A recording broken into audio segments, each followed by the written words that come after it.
दोस्तों नमस्कार, सभी मित्रों को जय श्री कृष्णा। आज अपन देखते हैं चौहानों का इतिहास का नेक्स्ट पार्ट। अपन ने अनुराज तक पढ़ लिया। अनुराज के 3 पुत्र थे। तीनों में से जो जगदेव नाम का पुत्र था उसने अनुराज की हत्या कर दी और शासक बन गया। 3 वर्ष तक जब जगदेव शासक रहा, इसके बाद में विग्रहराज चतुर्थ जो बिसलदेव चौहान नाम से शासक बना था, इसने क्या किया, जगदेव को हटा के स्वयं शासक बन गया और चौहानों का शासक बना था बिसलदेव चौहान।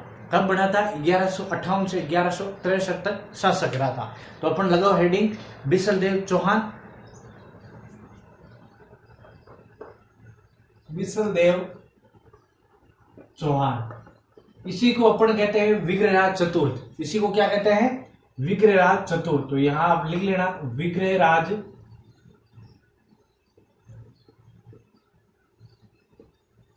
चतुर्थ नाम से ये शासक बना था। कब बना था? 1158 से 63 तक ये शासक रहा था। 1158 से 1163 शासक रहा बिसलदेव चौहान।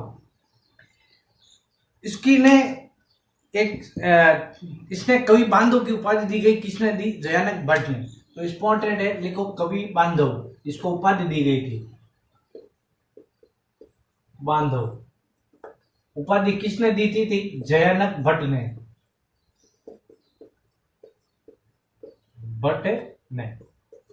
जयानक भट्ट का एक पुस्तक है, कौन सी? पृथ्वीराज विजय। इसने एक पुस्तक लिखी थी। पुस्तक यहां लिखो और लिखो पृथ्वीराज विजय।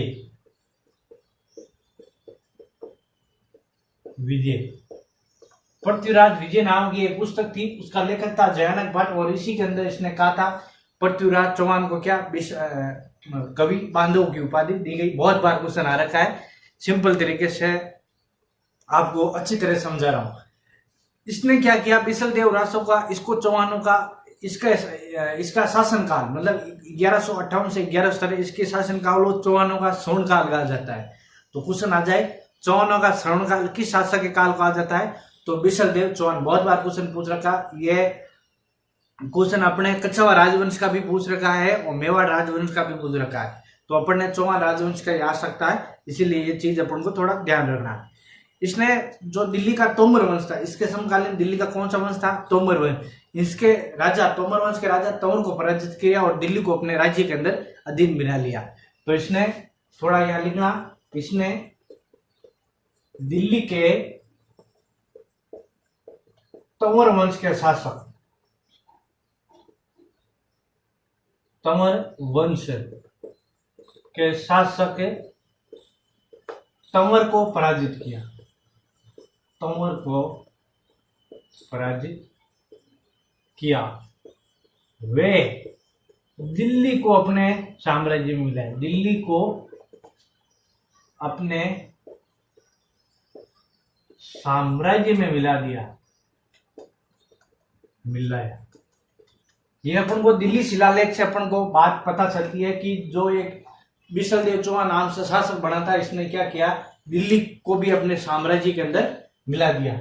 ये थी अपने बिसलदेव एक छोटी सी बात।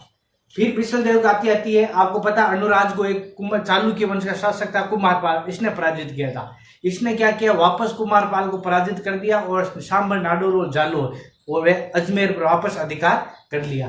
तो वापस लिखो आप यहां पर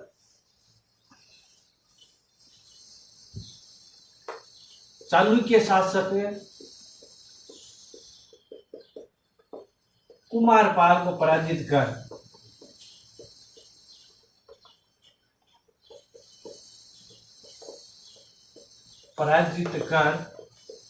नाडोर, जालोर,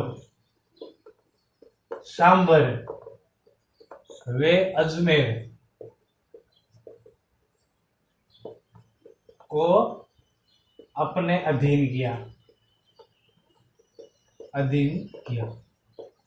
बहुत ही शक्तिशाली शासक हुआ था बिसलदेव चौहान।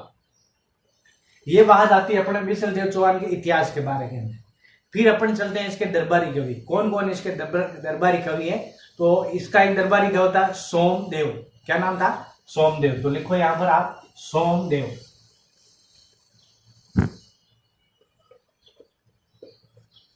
सोमदेव। सोमदेव इसका दरबारी कवि था और इसका बहुत ही एक प्रसिद्ध ग्रंथ है, कौन सा? ललित विग्रह राज। तो ललित विग्रह राज, इसका लेखक कौन है? सोमदेव नाम का लेखक था। ये बिसलदेव चौहान के शासक काल के अंदर था। फिर इसी के अंदर आता है एक बहुत ही और इंपॉर्टेंट दरबारी कवि था, कौन सा? नरपति नाले। नरपति नाले, और इसका ग्रंथ है बिसलदेव रासो। याद रखना, इसी के नाम पर है, बिसलदेव रासो। समझ आए? बहुत ही सिंपल चीज है। इस ललित विग्रह राज के अंदर एक क्वेश्चन आ रखा है ओल्ड पेपर के अंदर। इस ललित विग्रह राज, जो ललित विग्रह सोमदेव द्वारा लिखी थी, ये क्या है? ये जो बिसलदेव चौहान और इंद्रपुर की एक राजकुमारी, कौन सी? देसल देवी, उसकी प्रेम कथा का वर्णन है। तो आप इसके अंदर लिख लेना, ललित विग्रह राज के अंदर। इसको हटा रहा हूं मैं एक बार। इसमें बिसलदेव वे इंदरपुर की राजकुमारी देसल देवी का वर्णन है। किसके अंदर? ललित विग्रह राज के अंदर। और नरपति नाले की एक बिसलदेव रासो यहां लिख देना, नरपति नाले, बिसलदेव रासो।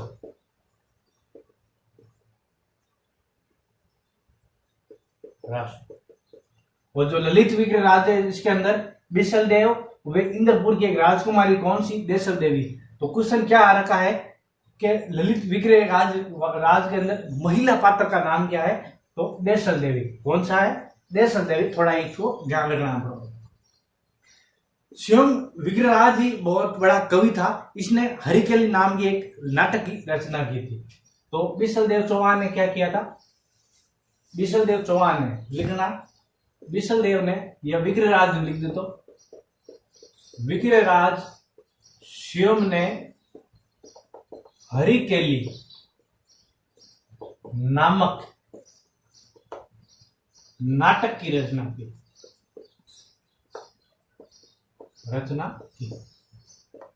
ये पढ़वा बिसलदेव चौहान का थोड़ा सा इतिहास, इसको नोट करो और लिखते हैं अपन एक बार। नोट कर लिया तो आगे बढ़ते हैं अपन। बिसलदेव चौहान ने निर्माण कार्य कौन कौन से, ये भी बता देता हूं आपको। तो लिखो आप, निर्माण कार्य।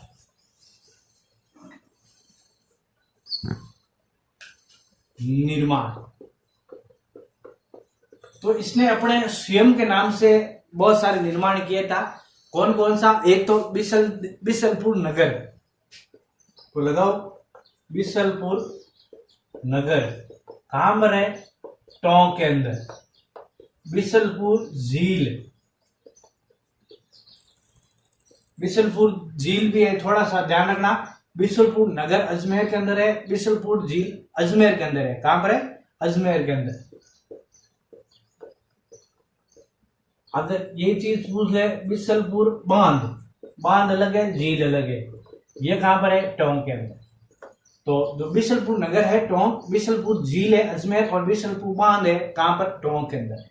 एक इसने संस्कृत पाठशाला बनाई थी, जिसको संस्कृत पाठशाला लिख लो यहां, संस्कृत पाठशाला कहां पर है? अजमेर के अंदर।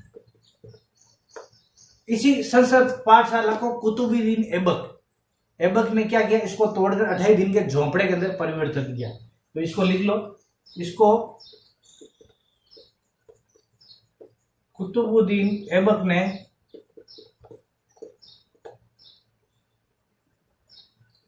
तोड़कर 28 दिन के झोंपड़े में परिवर्तन कर दिया, परिवर्तित किया।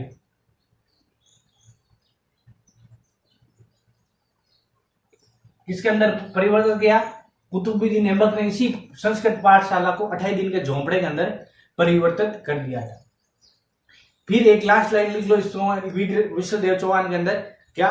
विग्रहराज का काल क्या कहता है? चौहानों इतिहास का स्वर्ण काल कहा जाता है। तो आप इसके अंदर बहुत इंपॉर्टेंट लाइन लिखो यहाँ पर, विष्णुदेव चौहान का इतिहास।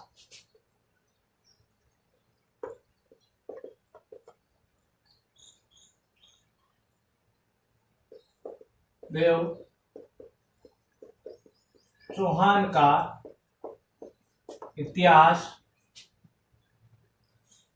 चौहानों का स्वर्णकाल कहा जाता है। स्वर्णकाल कहा जाता है। ये हुआ अपना विष्णुदेव चौहान का इतिहास, बहुत ही इंपॉर्टेंट है विष्णुदेव चौहान।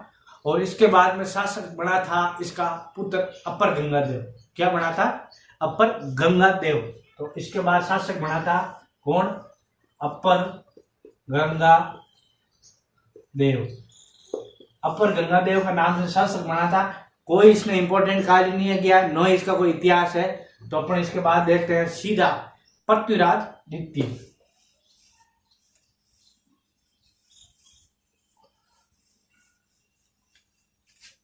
तो आप हेडिंग लगाओ पृथ्वीराज द्वितीय।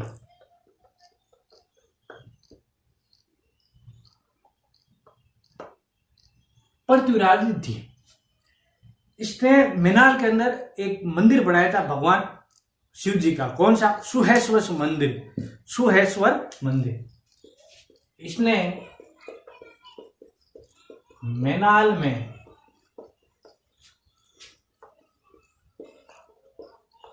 सुहेलेश्वर मंदिर का निर्माण किया। बहुत इंपॉर्टेंट है। सुहेश्वर मंदिर का निर्माण किसने किया? पृथ्वीराज द्वितीय ने। इसकी निसंतान मृत्यु हुई थी, तो ये भी लिख लो, इसकी निसंतान मृत्यु हुई।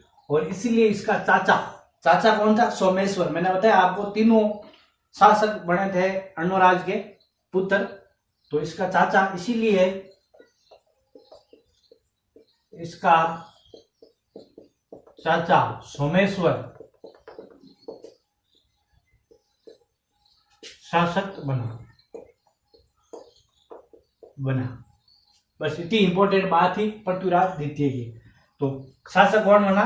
निसंतान मृत्यु हो गई तो सोमेश्वर शासक बन गया। तो शासक लिखो आप सोमेश्वर। सोमेश्वर का थोड़ा सा आगे है, एक लाइन के अंदर है इसका इतिहास। बहुत अच्छा इतिहास है सोमेश्वर का। सोमेश्वर चौहान। सोमेश्वर का एक मंत्री था कौन? केमास राठौड़। इसका मंत्री कौन था? केमास राठौड़, जिसने नागौर का दुर्ग बनाया था। इस क्षेत्रगढ़ कहते हैं अपन, इस क्षेत्रगढ़ का निर्माण किया था। इसका मंत्री केमास राठौड़ ने है अही क्षेत्रगढ़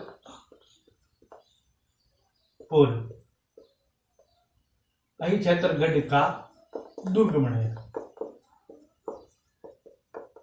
अही क्षेत्र किसको कहा जाता है? नागौर को कहा जाता है। कोष्टक में लिख लेना नागौर। अही क्षेत्रगढ़ का दुर्ग बनाया था किसने? सोमेश्वर चौहान। मंत्री था इसका सोमेश्वर केमास राठौड़। तो इसके बाद अपन बात आती है, सोमेश्वर के बाद शासक बढ़ता है पृथ्वीराज तृतीय। ये सोमेश्वर का पुत्र था और इसकी माता का नाम था कपूरी देवी। तो अपन इतिहास करते हैं, शुरू करते हैं पृथ्वीराज तृतीय।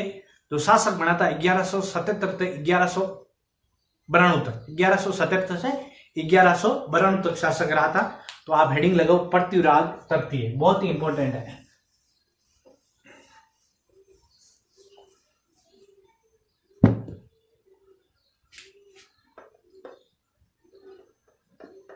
पृथ्वीराज तृतीय। सोमेश्वर का पुत्र था। किसका पुत्र था? सोमेश्वर का। और सोमेश्वर किसका पुत्र था? अर्णोराज का। थोड़ा सा इतिहास आप शासक आगे पीछे याद करना, तो आगे क्यों ये सीक्वेंस पूछे जाते हैं, इसके अंदर शासक याद हो जाते हैं। तो शुरू करते हैं अपन पृथ्वीराज तृतीय। इसका जन्म कब हुआ था? 1167 ईस्वी के अंदर जन्म हुआ था और 11 वर्ष की आयु के अंदर ये शासक बन गया था। कहां पर हुआ था? अहिल्या पाटन, गुजरात के अंदर। तो जन्म लिख लो आप इसका। जन्म 1167 के अंदर जन्म हुआ था अहिल्य पाटन। और अहिल्य पाटन कहाँ है? गुजरात के अंदर है, वहां पर इसका जन्म हुआ था। अहिल्य पाटन के अंदर जन्म हुआ था। इसके बाद बात करते हैं 11 वर्ष की आयु के अंदर ये देखो शासक बन गया। 67 के अंदर जन्मा और इसका इतिहास टाइम पीरियड लिखो आप 1177 से 1192 तक। 1177 से 1192 तक के शासक रहा था। अहिल्य पाटन गुजरात के अंदर जन्म हुआ था और 11 वर्ष की आयु के अंदर शासक बन गया। आयु में शासक बना, 11 वर्ष की आयु के अंदर शासक बना। पिता था इसका सोमेश्वर। पिता क्या लिखो आप? पिता लिखो, थोड़ा इतिहास पूरा लिखना है इसका अपन को, क्योंकि क्वेश्चन इसके अंदर पूछे जाते। सोमेश्वर। माता लिखो कपूरी देवी। कपूरी देवी इसकी माता थी, माता इसकी कपूरी देवी। इसके बाद भाई इसका था हरिराज। भाई का नाम क्या? हरिराज। तो भाई लिख लो हरिराज। और इसका पुत्र था गोविंदराज। गोविंदराज जिसने अंदर रणथंभौर के अंदर चौहानों की स्थापना करी। कब? 1194 के अंदर। तो इसका गोविंदराज के अंदर लिख लो आप, इसने रणथंभौर के अंदर चौहानों की स्थापना करी, चौहान वंश की स्थापना करी 1194। सिंपल। फिर आगे बात करते हैं अपन इसकी उपाधि की बात करते हैं। चलो लिखो उपाधि। इसकी उपाधि थी राय पिथौरा। उपाधि कौन सी थी? राय पिथौरा नाम से उपाधि थी। और एक उपाधि थी इसकी दल पंगलू। दल पंगलू, तो इसको एक आप लिख लो दल पंगलू, ये भी लिख लेना। 2 उपाधि राय पिथौरा, दल पंगलू। फिर इसका घोड़े का नाम था नाट्य रंबा। घोड़ा नाट्य रंबा। एक एक चीज लिखूंगा, हर चीज। फिर इसका पीएम था केमास राठौड़।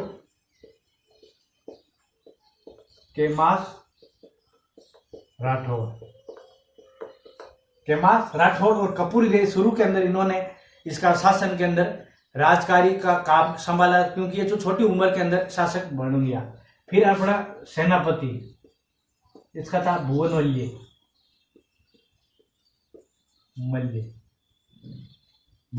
मल्य। फिर अपन बात करते हैं इसके इतिहास की बात हो जाती है। फिर इसने अपना शासन जब शुरू किया तो शासक बनते ही जब इसकी आयु थी 11 वर्ष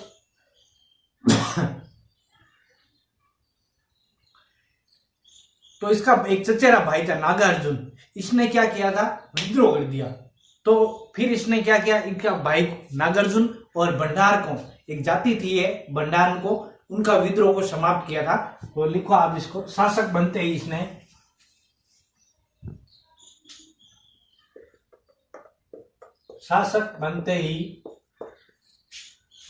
इसके चचेरे भाई कौन? नागार्जुन।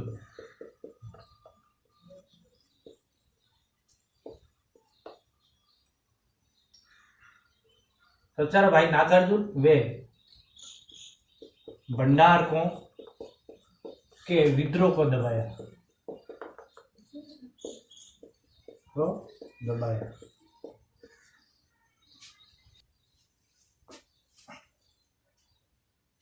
फिर बात आती है अपने 1182 की। 1182 के अंदर जो महोबा का युद्ध हुआ, महोबा का युद्ध किसके साथ हुआ था? चंदेल शासक कौन सा? परमति देव, इसके साथ महोबा का युद्ध हुआ। तो आप लिखो महोबा के युद्ध के में 1182। महोबा के युद्ध में चंदेल शासक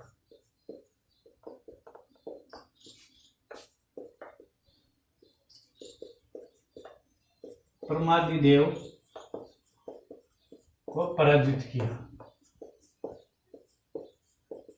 चंदेल शासक कौन? परमादि देव को इसने पराजित किया और वहां पर एक उत्तराधिकारी नियुक्त किया। किसको? पंजुल राय को। पंजुल राय को नियुक्त किया। वे उत्तराधिकारी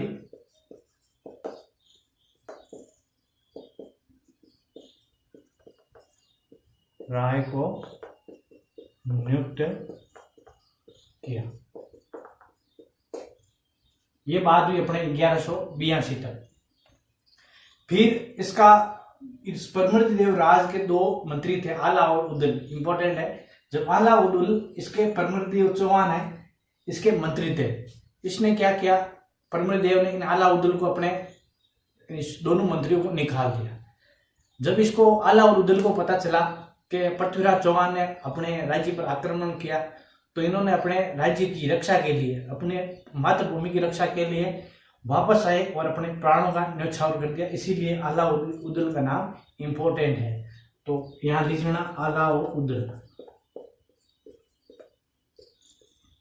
उदल परमृत देव चौहान के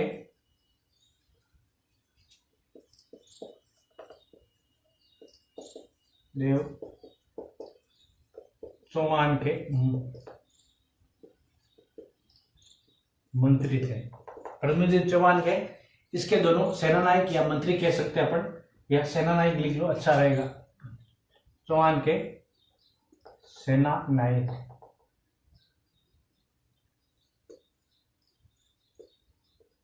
परमृत देव चौहान के क्या थे?